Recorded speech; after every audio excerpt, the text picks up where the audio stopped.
எதுக்காக இந்தியாவில் இதை பற்றி நம்ம பேசணும்? இந்த கேள்வி மனசுக்கு வரும்.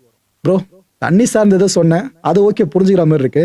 சூட்டுக்கும் இந்தியாவுக்கும் என்ன அப்படின்னு கேட்டீங்கன்னா, ஏங்க மற்ற நாடுகளை விட நம்ம நாட்டில் டெம்பரேச்சர் ரொம்ப லோவாக இருக்கு. எவ்வளோ வெயில் போட்டு வருத்தம் இருக்கு. அதாவது சம்மர் டைம்ல இருக்குதுல்ல, அப்போ பாருங்க இந்த விஷயம் உங்களுக்கு தெளிவாக புரியும். இந்தியாலையும் டேட்டா சென்டர்ஸ் எக்ஸ்பேண்ட் ஆகிட்டு இருக்கு. உதாரணத்துக்கு சொல்லணும்னா மும்பை, சென்னை, ஹைதராபாத் இதெல்லாம் தான் இப்போதைக்கு நம்ம ஒட்டுமொத்த நாட்டோட பெரிய பெரிய தலைகளும் முக்கியமான டேட்டா சென்டர் ஹப்பா பார்த்துட்டு இருக்காங்க, ஏஐ சார்ந்து. ஃபியூச்சர்ல இந்தியா ஏஐ டேட்டா சென்டர்ஸ்ல பெருசா வராங்க அப்படின்னா இந்த 3 சிட்டிஸோட கான்ட்ரிபியூஷன் அதுல ரொம்ப பெருசா இருக்குன்னு அர்த்தம். அந்த அளவுக்கு நம்ம பார்த்துக்கிட்டு இருக்கோம். ஏற்கனவே சம்மர் டெம்பரேச்சர் இந்த இடங்கள்லாம் ரொம்ப அதிகமா, இப்போ ஏஐ டேட்டா சென்டர்ஸ் அதிகமாக வந்துருச்சுன்னு வைங்க, அது வந்து சில வருஷங்களை வெயிட் பண்ண வேணாம், சில மாதங்களே போதும். அப்போ நம்ம உணரலாம் ஹீட் எவ்வளோ அதிகமாக இருக்குன்னு.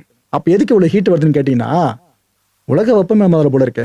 அதனால தான் ஈஸியாக காரணத்தை மடைமாட்டி விட்டு சொல்லிட்டு போயிட்டே இருப்பாங்க. ஆனால் ரியல் ரீசன் வேற ஒன்றா இருக்கும். பொதுவாக ஒரு ரிசர்ச் முடிவுல வெளியே வருதுனாக்கா இன்னும் சில ரிசர்ச்சர்ஸ்லாம் அதை பார்த்துட்டு, ஆஹா இந்த முடிவு எனக்கு சரியா படலையே, நீ தப்பா சொல்லியிருக்கீங்க அப்படின்லாம்.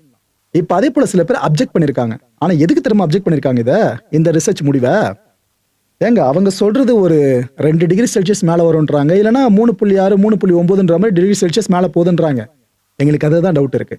நாங்கள் நினைக்கிறோம் இது இன்னும் டெம்பரேச்சர் அதிகமாக்கும்.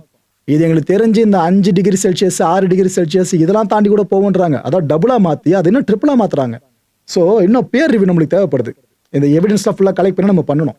உலகம் முழுக்க இருக்க ரிசர்ச்சர்ஸ்லாம் ஒரே நேரத்தில் அதை பண்ணோம்னாக்கா இன்னும் பல உண்மைகளை கண்டுபிடிக்க முடியும்னு உலகத்தோட பல ரிசர்ச்சர்ஸ் இப்ப பேச ஆரம்பிச்சிருக்காங்க. So artificial intelligence data centres அப்படின்றது injurious to water, temperature and அல்டிமேட்டா ஹியூமன் கைண்ட்.